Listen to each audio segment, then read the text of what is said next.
आपके चरण स्पर्श से मुझे पुनर्जीवन मिला है।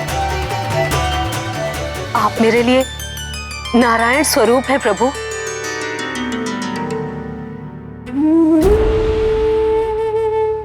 अहिल्या का उद्धार तो हो गया।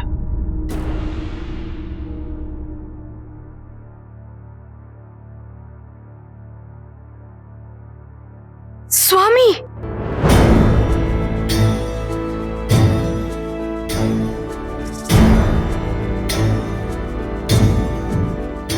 अब मुझे भी शाप के बोझ से मुक्ति का मार्ग दिखाइए। इस अपराध बोझ से मुक्ति का मार्ग दिखाइए। दंड तो मिल ही चुका है।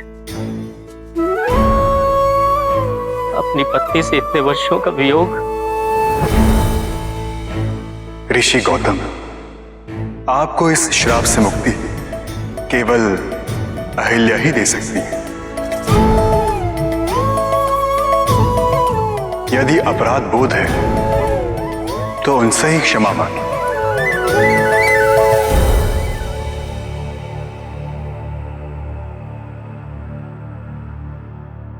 अहिल्या, क्रोध के कारण उचित अनुचित में अंतर कर पाने में मुझसे भूल हुई है। न्याय सूत्र की रचना करने के बाद भी तर्क का उपयोग न कर पाने से मुझसे बहुत बड़ा अनर्थ हुआ है। मैं केवल तुम्हारा नहीं, इस समाज का, इस संसार का भी दोषी हूं।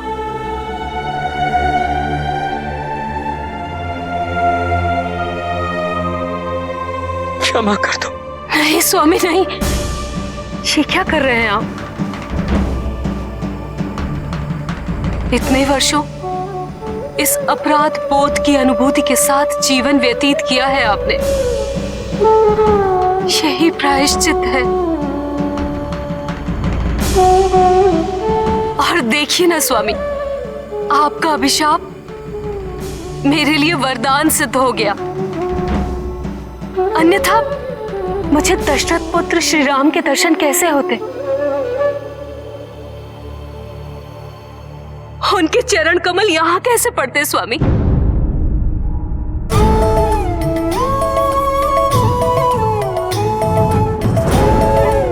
और इस आश्रम के भाग कैसे जागते? राम राम राम राम राम राम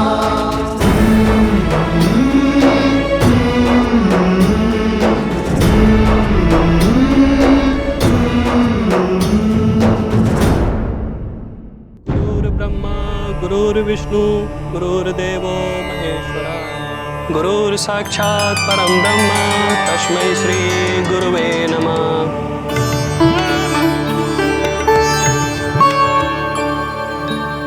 राजकुमारी सीता, आज की पूजा संपन्न हुई। अब आपको राजभवन की ओर प्रस्थान करना चाहिए। राजकुमारी, यदि आपकी अनुमति हो तो क्या मैं आपसे एक प्रश्न कर सकती हूँ? जी अवश्य। आज के इस गौरी पूजन का कोई विशेष कारण? मेरे राज्य और कुल के कल्याण हेतु आज मैंने गौरी पूजन का आयोजन किया और अपनी एक इच्छा पूर्ति के लिए भी। कौन सी इच्छा? मेरे विवाह हेतु एक योग्य वर के चुनाव के लिए मेरे पिताजी धनुष यज्ञ करवा रहे हैं। बस गौरी माँ से यही प्रार्थना है, मेरे पिताजी का प्रयास सफल रहे। आपके अनुसार योग्य वर कैसा होना चाहिए? वही जो पुरुषों में उत्तम हो, जो मर्यादा का मान करना जानता हो, जो स्त्री का सम्मान करना जानता हो, जिसे किसी का भय ना हो, वीर हो, जो अपने से पूर्व दूसरों के कल्याण के लिए तत्पर रहे, त्याग का महत्व समझे, निस्वार्थ सेवा का महत्व समझे और जो धर्म का पालन करे, योग्य वर की ये परिभाषा तो आपके पिता की है, परंतु मैं आपकी परिभाषा जानना चाहती हूँ। मेरी कोई परिभाषा नहीं है। हाँ, एक बार उन्हें स्वप्न में देखा है। उनके चारों ओर एक दिव्य आभा, ऐसा प्रतीत हो रहा था जैसे उनके ललाट से सूर्य उदय हो रहा हो।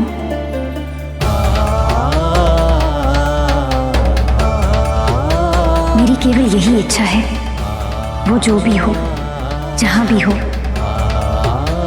बस इस धनुष यज्ञ में जरूर पधारें और मेरा विवाह उन्हीं से संपन्न हो।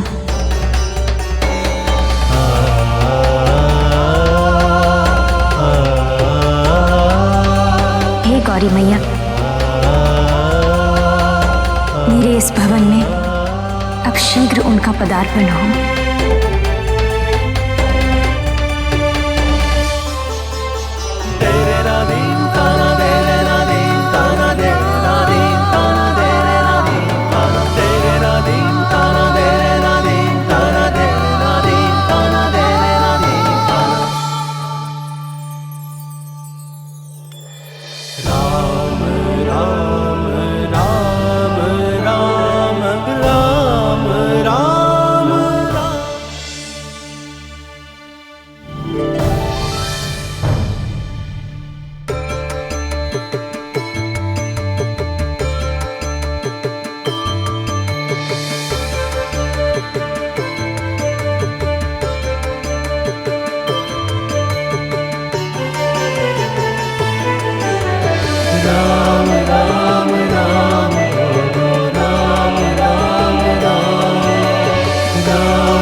ये सब हमें ऐसे क्यों देख रहे हैं?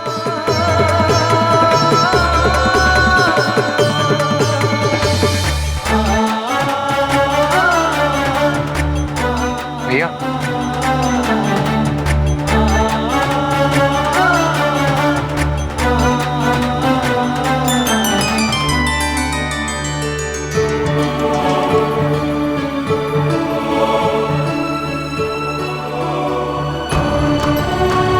मिथिला आपकी उपस्थिति से धन्य हो गई है। ऋषि विश्वामित्र का आगमन अर्थात अब सारे कार्य संपन्न हो जाएंगे।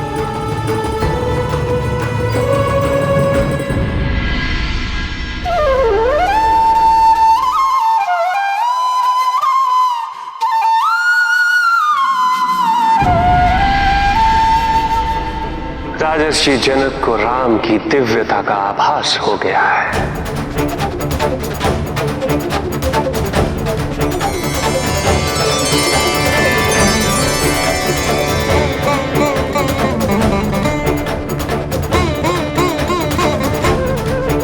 राम की छवि देखकर राजा विदय मानो विदय होने हेतु तत्पर है।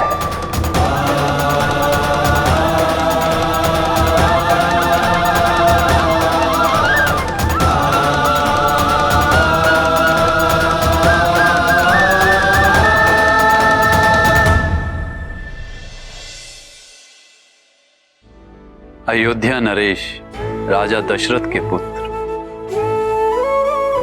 राम।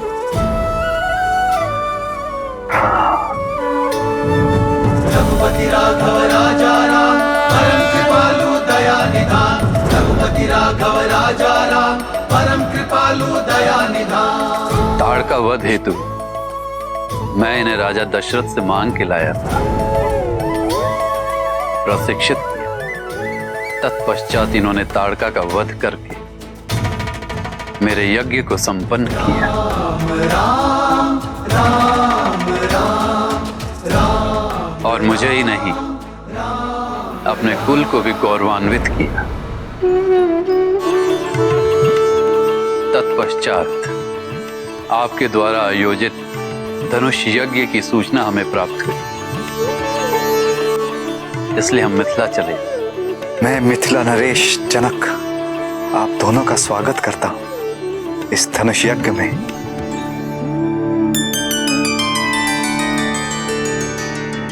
अर्थात मेरी पुत्री सीता के स्वयंवर में।